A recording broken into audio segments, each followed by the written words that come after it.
Well, it's all go in the motoring world, both fossil fuel cars and EVs. So let's get up to date. I'm Dave. Welcome to Dave Takes It On. Well, Ford seems to have forgotten how to make new cars. That's petrol ones. Once Ford was the world leader in vehicle recalls, it still retains that role and it's expanding it.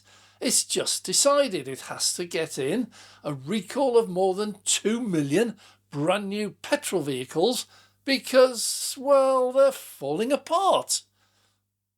Anyway, there's no point going into detail because by the time this video comes out, there'll be another product recall for a different model. But in their drive to increase the profit margin to clearly ridiculous levels, Ford seemed to have totally scrapped the idea of quality. I wonder where this one's going to end up.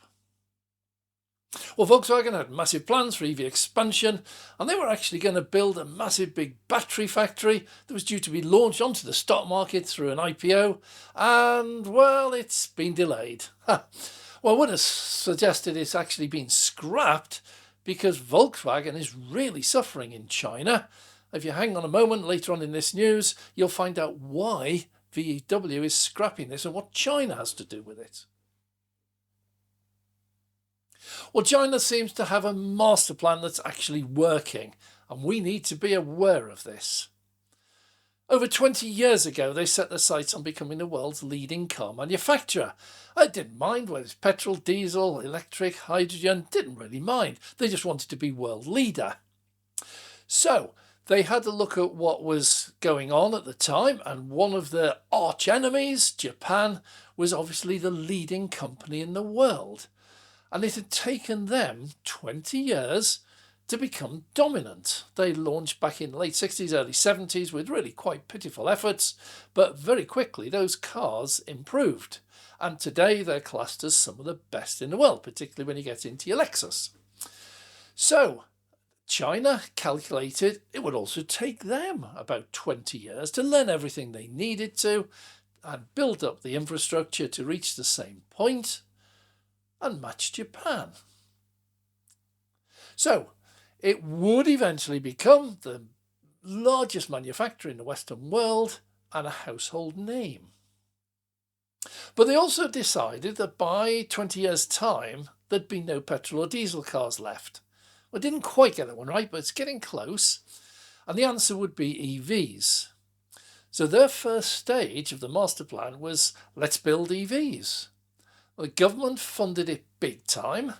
Huge amount of investment going into companies making EVs and company making batteries.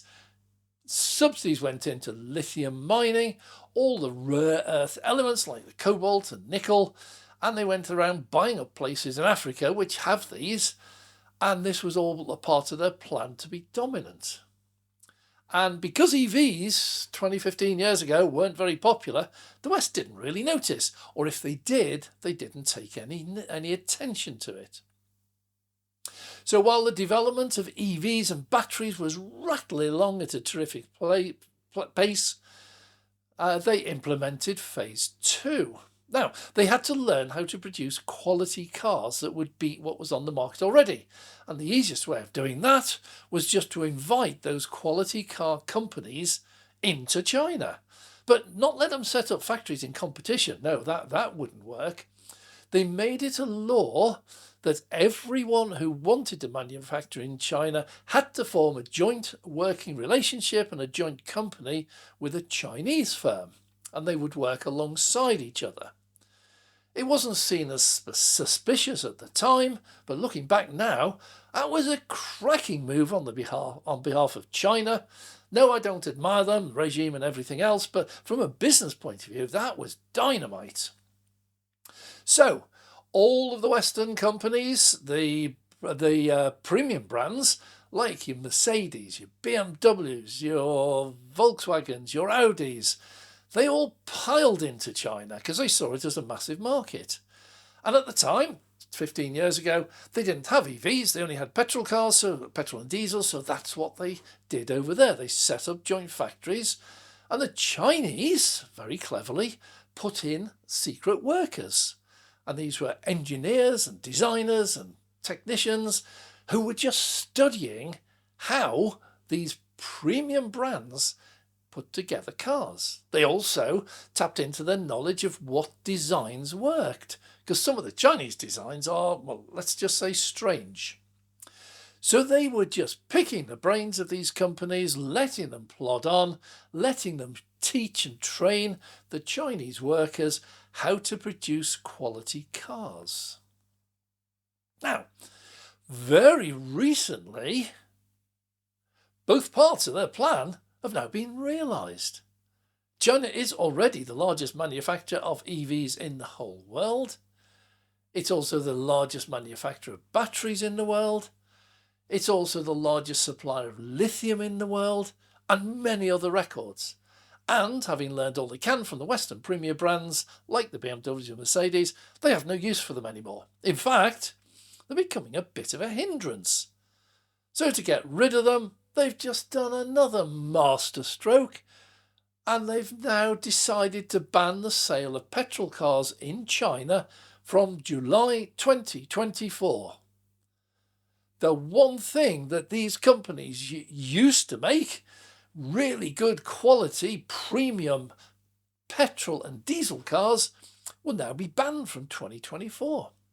Now, doesn't worry China. China's been scaling back its ICE production with the likes of BYD. They've been cutting back the number of ICE cars they're making because they also know that they're going to be banned from July 2024. But they're also ramping up their EV sales. And in fact, they're expanding around the world. BYD is now talking about putting factories into Brazil and into Poland. So it's all right for China. China will survive this July 24th deadline. But what about BMW, Audi, Mercedes, Porsche, VW? Well, for these companies, they have committed themselves totally to their Chinese operations, and about half of their profits and half of their sales come from selling ICE or hybrid cars into China. And that is likely to stop in July. Well, boy, are we in for a really very interesting summer coming out of China. Well, Renault, likewise, they're struggling. They've also cancelled the Ampere project. This was an electric car project, totally revolutionary, with special battery and everything else, that was due to be launched as an IPO onto the stock market this year. It's now been postponed. For postponed, read gone. Volvo is owned by Geely, and they're also suffering problems. They had an issue with their EX90, their top-of-the-range EV. It was a massive problem with the software, and it's taken them a long while to resolve it. Now, unfortunately, the same issues, or different issues, have cropped up in the EX30 cars. It affects those already delivered, those sat in dealerships, and those coming out of the factory now. And they've announced that they're working tirelessly and round the clock to address the problem, and it might be a few rocky days ahead. Well, sorry, it's already been a few weeks, and it was a lot longer than that for the EX90. I hope they get through these problems. I hope we can see the EX30 coming on the market. It's a really nice car, but this is not good news for Volvo. Well, Toyota seem to have forgotten also how to make ICE cars, fossil fuel cars. Well, no, that's not really true. They've forgotten how to report them and how to test them. You see, they now have a recall. And that recall is because Toyota has just once again been caught out lying, fiddling the figures, misleading the public, lying, outright lying about the performance or the range or the efficiency, not of EVs, they don't make any decent ones, but of the petrol and diesel cars. In this case, it's pickup trucks. And this is going to cost them big time. With this number of infringements, it's likely this one's going to end up absolutely massive, bit like Dieselgate, and they're going to end up paying out billions of dollars in compensation. Do these companies never learn? Surely once they saw that Volkswagen had been heavily penalised for Dieselgate, they should have gone round. They had plenty of time. It's been quite a few years since Dieselgate. They could have gone round and stopped fiddling in the meantime. But it seems that they're so desperate to sell more petrol and diesel cars, more hybrids, that they're prepared to do absolutely anything just to keep sales going. Well, sorry to say, looks like the sales are just about to grind to a halt. Well, Stellantis, meanwhile, they're struggling as well, struggling to sell EVs in the sensible numbers needed to get to mass production. Now, I did predict this, but we've just discovered that Stellantis will be producing hydrogen-powered fuel cell vans in Poland and France. Yeah, hydrogen. Well, who was that? Oh, yeah, that was Toyota, who tried that, lost it. They seem to have gone very quiet on that recently. And over here in the UK, we had Shell announce that they're shutting down all of their hydrogen fuel stations, and that leaves us apparently with 5 in the whole of the UK. Now, don't know about you, but if I was a van driver and there were only 5 places in the country I could fill up, and almost all of those in London, I'm not sure that that would be top of my list for the type of technology to buy for my next delivery van. Anyway, let's see how this one goes. It's possible they're going to have a rush of new hydrogen fuel stations propping up, but I don't see this one lasting at all. I'll just go back to China for a moment. They got more news with the MG range. In the UK, the MG4 EV became the top-selling car, other than Tesla, in the UK last year. And we just got some new figures now from Spain. And that said that the MGZS, not the EV, this is a petrol version, selling for €15,000, is now the top-selling car in Spain. It's outsold the Renault Clio, petrol. It's outsold the Dacia Sandero, petrol, and that one sells for 13,000. Well, one could suspect that China is dumping its ICE vehicles on Europe before they get banned back in China, because over in Europe they've got another 11 years to go before they're going to be banned. So maybe there's going to be a flood of petrol cars coming onto the European market. Oh, just interesting to note, Volkswagen, in the form of Seat in Spain, did not have a single vehicle in the top 10 in Spain. What is going on? Well, Volkswagen, meanwhile, not realising China's just about to shut them down, has appointed a troubleshooter, a mogul, whatever you like to describe it, to go over to China and try to sort out the problem, see how they can get their EV sales back up again. And I don't envy him that job. I think he's going to be fighting to try and keep anything sensible going in China at all, other than China just opening the floodgates and supplying all of their cars to Germany. That'll be a sight. A bit more bad news in the EV world. Polestar, meanwhile, they're not seem to be getting on terribly well either. They've just announced plans to reduce their workforce by 15%. It's 450 people worldwide. And they describe the reason as a challenging market condition. Well, yeah, they have struggled to gain any significant share in the EV market. They make lovely cars, but they don't have the market share. Recently, sales have been slowing down.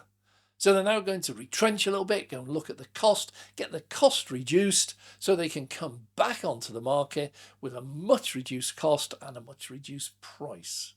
It's not going to be easy to do. Polestar did deliver 55,000 vehicles last year, but had a target of 60,000, so not keeping up to date. Well, news coming thick and fast today. Maserati just pushed back the launch of the Levante and the Quattroporte, both of them EVs.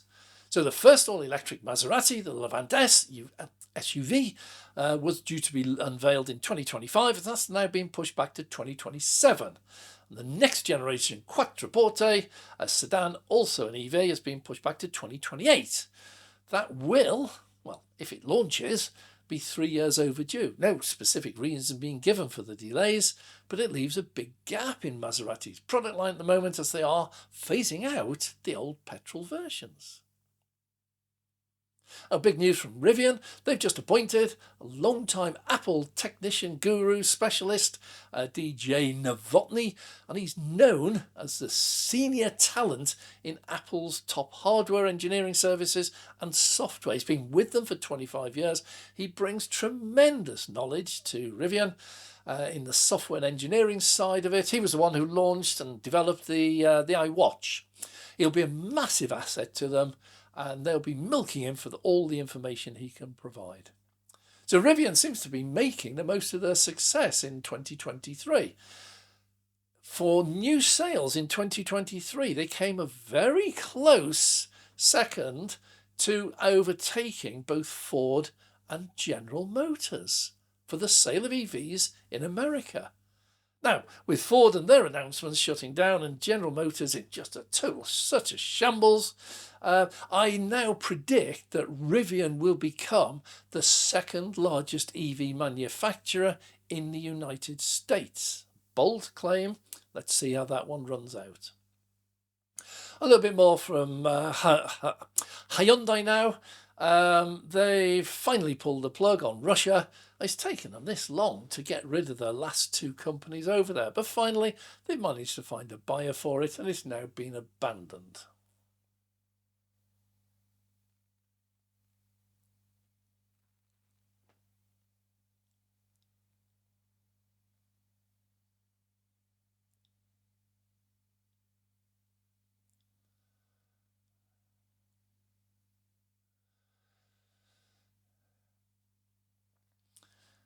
Other headline news, Porsche Chief Financial Officer says Europe is not yet ready for EVs. Customers have been put off by the lack of reliable charging network, lack of range, high prices, and the ending of subsidies by the government. And they're now going to start pressurising the German government to delay the ban for new combustion engine cars, which was scheduled for 2035, and they want it banned indefinitely. The CEO, Mishka, said we're hopeful that the 2035 deadline could be delayed. Now, I have said before, the plummeting ICE sales already and the rocketing EV sales, we don't really need these bans to bring about the total end of fossil fuel. Not at all. It's happening anyway. Well, meanwhile, Stellantis seem to be picking a fight with the Italian government. The government says they must make more cars, they must become a world leader, 1 million cars target, everything else. They've got to cut the cost, build up a struggling motor industry with cars that people can afford.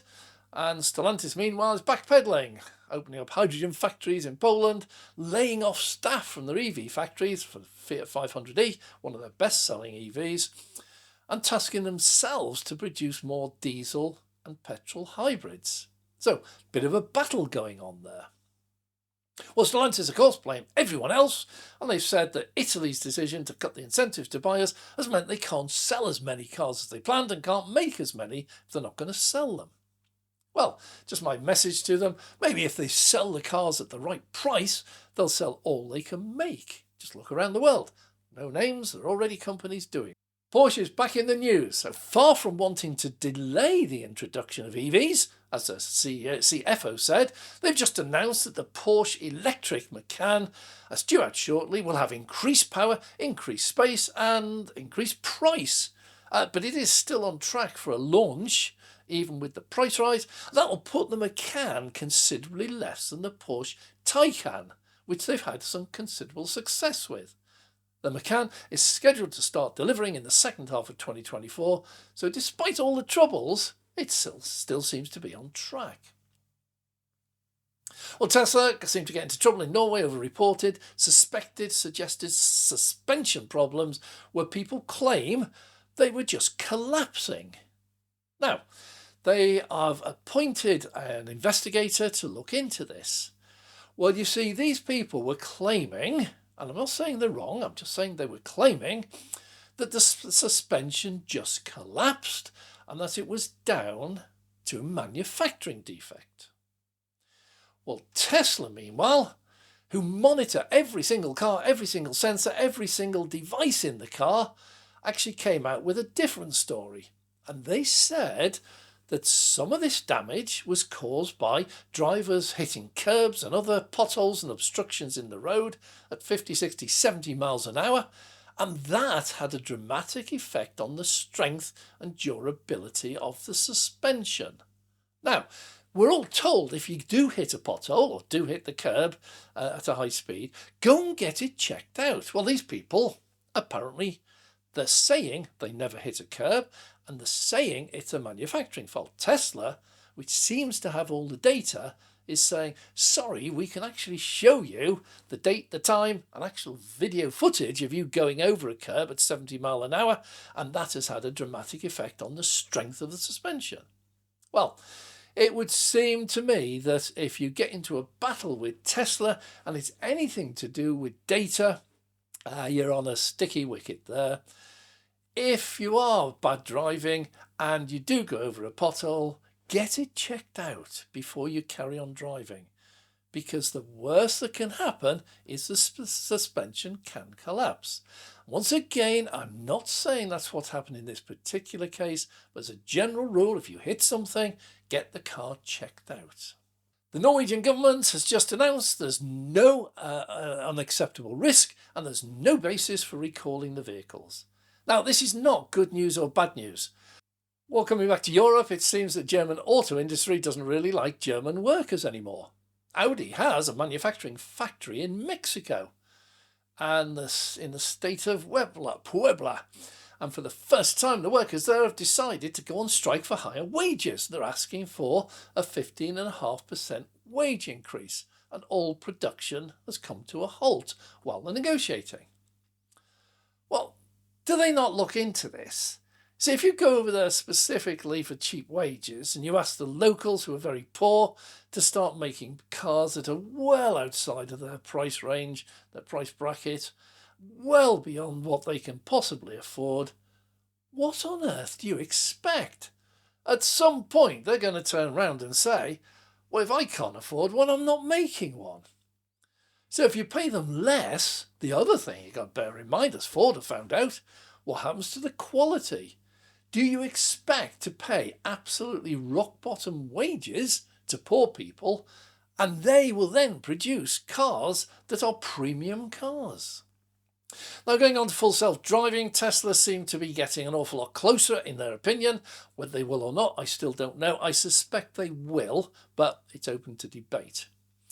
Now, many of you don't know, but Tesla are developing their own particular route, which is a camera. Now, let me explain. They argue that if we as a human only need 2 eyes and a computer, a brain, to drive a car, then an AI computer should be able to do exactly the same with 2 eyes, or in this case cameras, and in this case they fit 10, and a brain, in their case a computer. Now, don't forget, we are fallible. So if we are looking ahead to see where we're going, we can't look behind. To look behind, we have to look up at the mirror. To overtake, we have to look over our shoulder. Now, an AI on a car with 10 cameras doesn't have to do that. It can actually monitor all 10 cameras simultaneously, never taking its eyes off the road. And what Tesla have done is they've put the AI into the learning of full self-driving, and they are now finding that the cars are teaching themselves. You see, they have dozens of engineers who just analyse footage from all the EVs all around the world, and they sort it out into good drivers and bad drivers manually, and they label it good, bad. So now they're getting all the good driver footage, and they just play this over and over and over and over and over and over again, tens of thousands of millions or billions of miles worth of driving, and the AI miraculously is just learning it. You don't have to tell it what to do. There's no lines of code. It watches it. It sees example after example of, for example, what good drivers do when they approach a stop sign, and they even see what a good driver does when they approach a stop sign that's partially obscured. Just make out what it is, but you can't see it fully. But the rate of progress is staggering. It's even surprised the engineers in charge of the project. You see, most sensors if you encounter fog, they just lose sight of the object that previously they could see, and they decide, oh, it's a grey wall, we've got to stop, and they slam the brakes on. With Tesla, without any engineer involvement whatsoever, without a single word of code, their full self-driving has learned that fog is fog. It's not a wall. And it is now seeing fog and treating it just like a human being. It's slowing down and staying within its range of visibility, but it's taught itself, and that is both exciting and scary.